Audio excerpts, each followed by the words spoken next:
Okay, so I've been freelance writing since 2017, and there's something that I haven't done for any clients or for any writing project.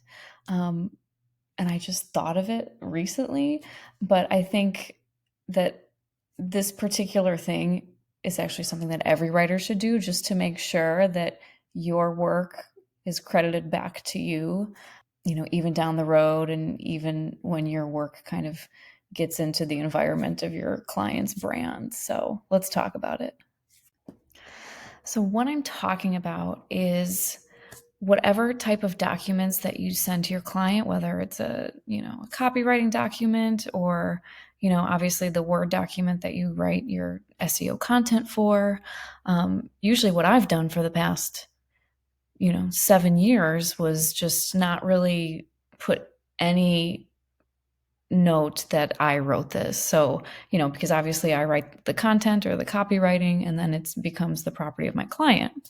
So, really, saying something like, oh, authored by Amanda Costro Miller is just not, I just never felt the need to do it. But I was just thinking the other day, because I've worked with teams where, people, are coming in and out and people leave their jobs and stuff.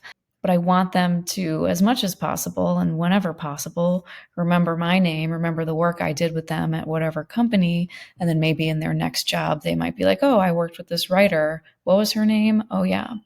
So, again, what I've never done before is adding my name, website, email to all the documents that I sent to clients, whether it's even like just a notes document or actual written stuff.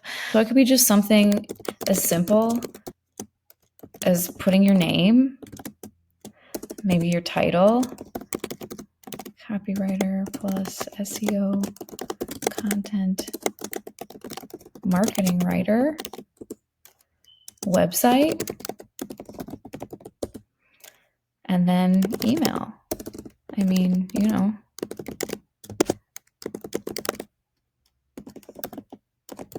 and then, to just make it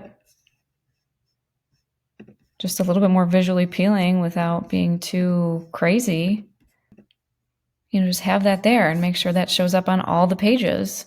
And I mean, you can make it look better, but just, so it doesn't look like you're trying too hard. But yeah, just having that on everything you send where, just in case somebody wants to work with you. So again, it's just something really small, but obviously it's something very doable that you can do on every project. But it just ensures that if you're working with a client and, people on their team change, or over time, some of the work you've done gets pushed by the wayside, and then later on they grab your content again. It's just a way to kind of remind them who wrote it in the first place. And you never know, down the road, you might get additional work from it, or people who worked on teams for certain brands might move to another team and be like, hey, I remember I worked with a writer. And they just, continue to see your name and even your website and stuff. So I hope this helps and I hope you implement it because you might get some work out of it.